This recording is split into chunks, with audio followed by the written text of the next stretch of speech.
You have just 5 seconds to convince a website visitor to stay on your site. That's right, 5 seconds to prove you're worth their time. Does your website measure up?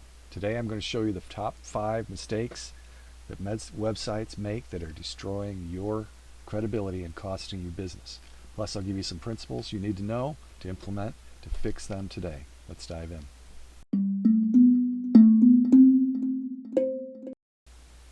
So we're going to talk about some credibility killers on your website, and you can follow along to see if your site is turning off potential customers, clients, or even investors and possibly vendors you may want to work with. Not to mention future employees, people that you want to impress, etc. Is your website letting you down? And like they say, there's never a second chance to make a first impression, so make that first impression work for you and your business. By the way, I'm not going into the details of the solutions today, only the principles. To go into the details would be way beyond the scope of this video, and I talk too long anyway. But if you want help in implementing these principles and changes, follow some of the links in the description. You'll find down below that little more link or whatever. Click on that and you'll see some links to help you out. So let's get into it. Number one, what do you actually do? If people don't know what you actually do and you're not telling them, that's a problem. So you have an unclear value proposition or unique selling proposition, and you are unclear in your messaging. So what does that look like? High bounce rates. You'll see that in your visitor logs or your website analytics software, or if you're using Cart, you see it in your Cart software. Another thing that you would see is low time on the site. People are coming into your site, not staying for very long, and they're not converting. They're not becoming a lead. They're not buying. They're not contacting you. Another symptom would be confused visitors, where if they do contact you, they're asking you more questions than even your frequently asked questions section can cover. You know that you've got some problems if those are happening. So what can you do about it?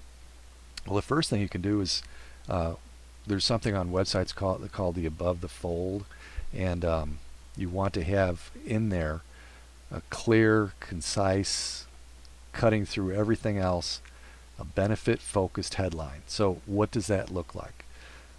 Instead of just we have professional web design services, your benefit focused headline would be get a website that attracts customers while you sleep, or get a website that turns your leads into a money-making machine. Or if let's go to something else, like if you're a certified personal trainer, you instead of using the standard certified personal training, you can say something in a benefit-focused headline like transform your body and boost your confidence in 12 weeks. Those types of things. So you want something that's going to be benefit focused. You're going to address the customer's pain points. You're going to show clear outcomes. Use action words. Include specific results if you can do it and fit it in there. Focus on what the customer gets, not what you do. And try to have emotional connections in what you're doing. So, and in addition to that, use simple language. Avoid jargon. No buzzwords, which I'm going to use a few times, but if you do use them, then explain it. Like in my business, we have what's called UX, or user experience. And all that really means is when somebody comes to a person's website, are they able to figure it out without having a bunch of problems? So anyway, use simple language and include a compelling sub-headline. Again, this is about what you actually do, and you need to tell people right away, because again, you only have that 5 seconds to convince them that you're worth hanging around and finding out more about you and your business. And that's what your website is there for, isn't it? So anyway, instead of get a website that when we go back to the examples I had used before, get a website that attracts customers while you sleep, a sub-headline could be join 200 plus businesses who turn their websites from digital brochures into 24/7 sales machines without the technical headaches. Or back to the trainer, instead of using a sub headline to the transform your body and boost your confidence in 12 weeks, we could add a sub headline: our proven 3-step fitness system works for business professionals who've tried everything else, even if you hate the gym. So something like that. So when you use the sub headline, again, reinforce what the headline is and add specific proof points or statistics, address potential objections, expand on the main benefit, create urgency, speak directly to who you're trying to work with, your target audience. And again, you should know what that is. Nobody knows your business like you, I hope. And you know what the pain points of your customers are. Go ahead and try to address those. So, and then finally, as far as what do you do, add a clear call to action. So, in addition to the headline and the subheadline, when you have a call to action, instead of using something like welcome to or contact us or something like that, use something like we help small businesses double their revenue in 90 days, or like I said, instead of contact us, in my case, get a free website evaluation or something like that. Make the call to action something they want.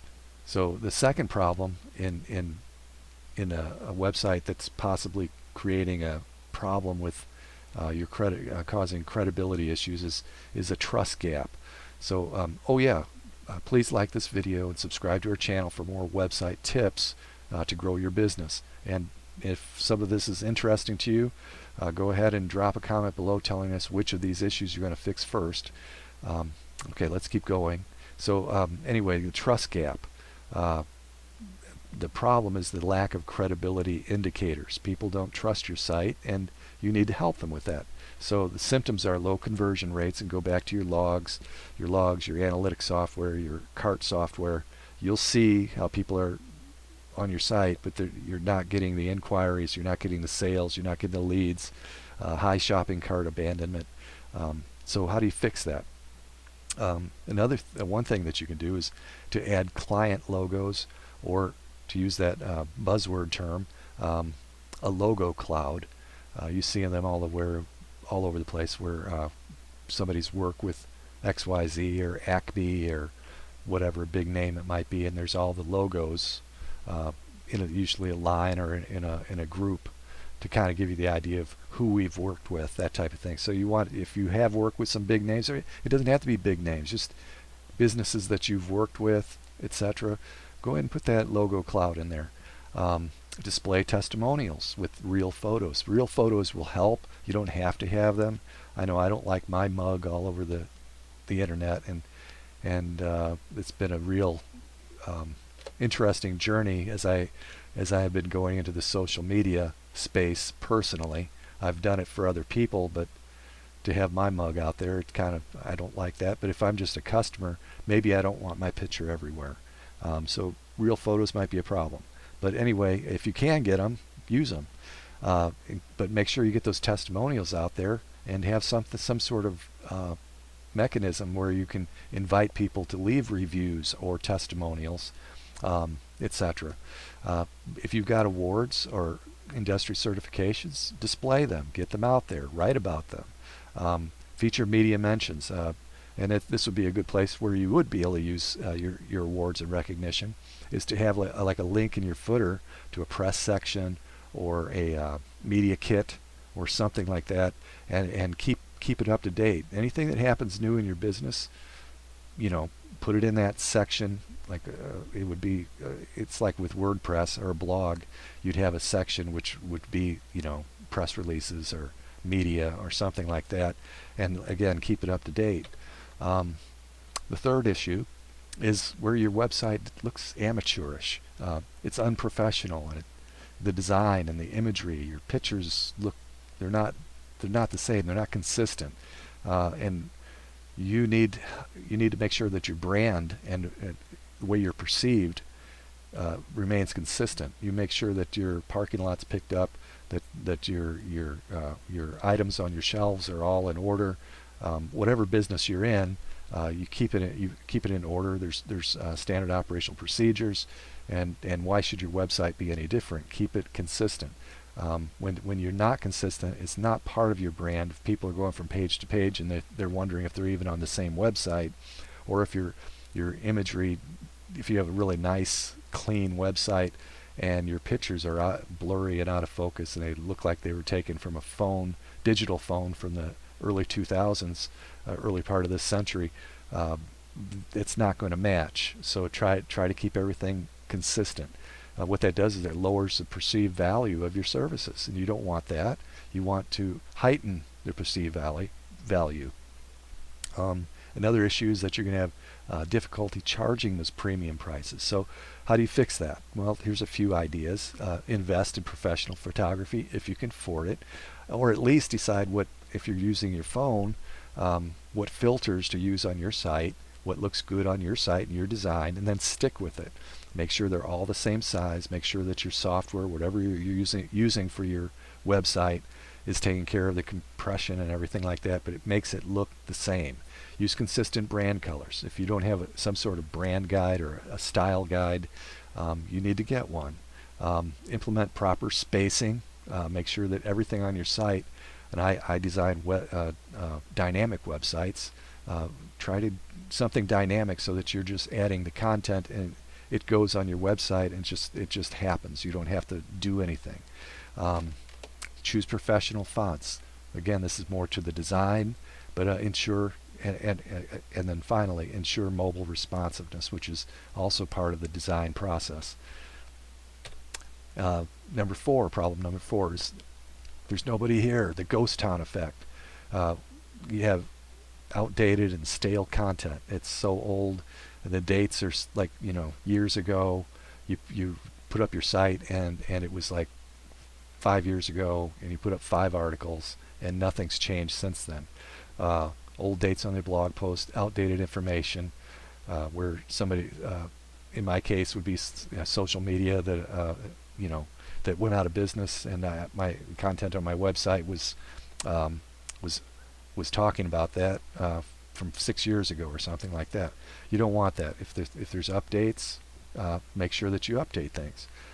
If you are on social media, which you should be, because that is the marketing engine in today's economy, the way people will find your business, it'll just blow your mind what social can do. But anyway, if your social feeds are empty, or if it's been a month since you've posted, or worse yet, 6 months or a year, or if it's the family pictures you're putting on the business website from last Thanksgiving, don't confuse people like that.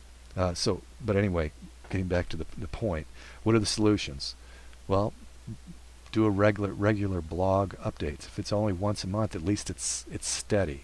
And again, going back to the media kit or the press releases, try to get, if there anything new happens in your business, an impact on your business, new hire, something that you've done, that is a great way to just get something up there that's going to update your website. Case studies, you should have them on your site. Case studies, in case you're wondering, are something like where you had a customer, a client, had a problem, you proposed a solution, they accepted the solution, you implemented the solution, and they went from before solution to after solution, and that's the case study. You should try to have a section, if that's something that would fit in your business model. You should have something like that on your site. Active social proof, that's reviews, testimonials, something with current team information. If you've got a team, talk about them, talk about their credentials, what they do, where they're from, what their dreams are, maybe a little personal stuff. If you have a portfolio, make sure it's updated. People, again, going back to like the logo cloud, you might have a little more details in a section like that. This will help people understand who you are, an about section, an about page, things like that, and to be more apt to work with you, which is really good. That's what you got the website for, right?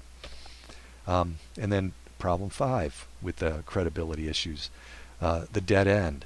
So people have a poor, what we call user journey or navigation. they're trying to find stuff and they can't. They're getting into areas and it's a dead end. So you'll see problems in your website logs or analytics software and e-commerce, your cart software. You'll see all of this abandonments, cart abandonments, and conversions, etc. The symptoms are high exit rates, low page views per session, poor conversion rates, and as far as how to fix it, try to make your navigation clear. Don't overwhelm people in that top navigation section. You should only have 5 to 6 main things, maybe a double layer on top of it, but keep it simple and let them click on something, and then you can take them further into your website. Also, another idea is breadcrumbs. Those are those where there at the top of the page, you can see goes all the way back to home. So you'd be like a home, your category, and then your title of the page or file that you're on at that moment. So you can click back through and get back to home. So it's like breadcrumbs, Hansel and Gretel type of idea. So anyway, and then strategic call to actions. Keep people from reaching a dead end. If you are, trying to get leads, how can you help them?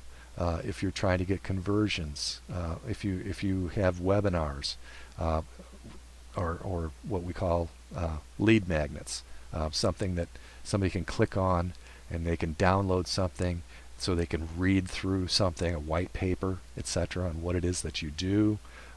Invite them to call your sales team to set an appointment so that the action keeps going. That's what you want. You want it to keep moving. Don't let them stall. Make your website do something.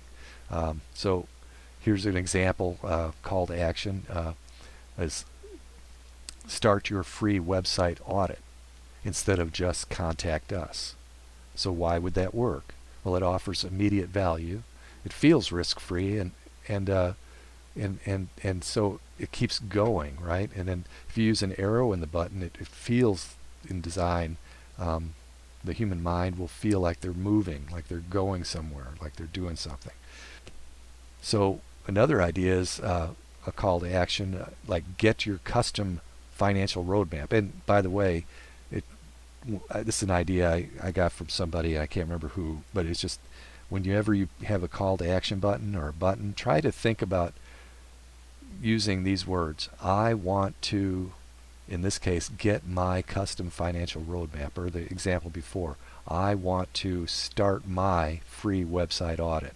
Okay, so make it personal and make it about them, and also put I want to, and it helps the way our minds work to kind of help people know what it is that you're doing. And they'll feel that motion, that energy. So there we go. So we want these call to actions. What makes them effective are the fact that they're action oriented. They're verbs. Create a sense of urgency or scarcity, and it addresses pain points. You're removing risk. You're showing clear value. Use numbers when possible, and emphasize or include directional cues, like if what you want to do is above, arrow up, or moving forward, use another arrow, etc. Emphasize benefits over features. So another thing you want to do to eliminate the dead end factor is use logical content flow. So when you're writing a post or some sort of page or any sort of content, use your proper headings, subheadings, and lists in the articles. It helps people follow the content, and none of us like to read a wall of text. Break it up. Also, it helps accessibility. Somebody who might have trouble with their vision or etc. Might be using their keyboard, and they've got they can take and follow along using the tab key, etc., and move through the sections without having to scroll on their mouse, etc., and that helps them. So easy contact options, add a help button or call now or contact on every page, or one of those little buttons that's in the corner, with a question mark or something like that pops up, and you can start a chat or maybe it's got a frequently asked questions link or something to help people, or call now or something like that. Another idea is and on a mobile phone you have some sort of floating button, so that when they're scrolling, that floating button like call now or you know get help now or something like that, which contact us, and then they can fill that out or call somebody and get help so you can move them through what it is, the process of what it is that they're there to do. Also clear next steps. So going back, you want this to move in motion. You want clear next steps. You want to detail out the process so there's no surprises. You don't like the idea of going someplace and listening to a public speaker without some sort of agenda or maybe an outline, and that's leads to that saying, as they say, tell them what you're going to talk about in public speaking, tell them what you're going to talk about it, and then review what you talked about. But that way it gives people an idea of where you're going and keeps you on track, etc. So your website should be the same. Try to do that, and that will help eliminate that dead end feeling. So your website, just so you understand, your website is not just a digital business card. It's often the first impression many people get about your business, and it may be the only impression that they get of your business. And you don't want to lose that or to destroy your business's credibility and to take away from who you are and what you do as a business. So take action on these solutions to fix these 5 big, if not the biggest, website credibility killers, and you'll see a dramatic improvement on how your business is perceived online and increase your business growth with interested and engaged customers or clients who want to do business with you and hopefully become almost evangelistic in their support of your business because you're just so awesome. And that's what you want your website to do, is get out there and market for you.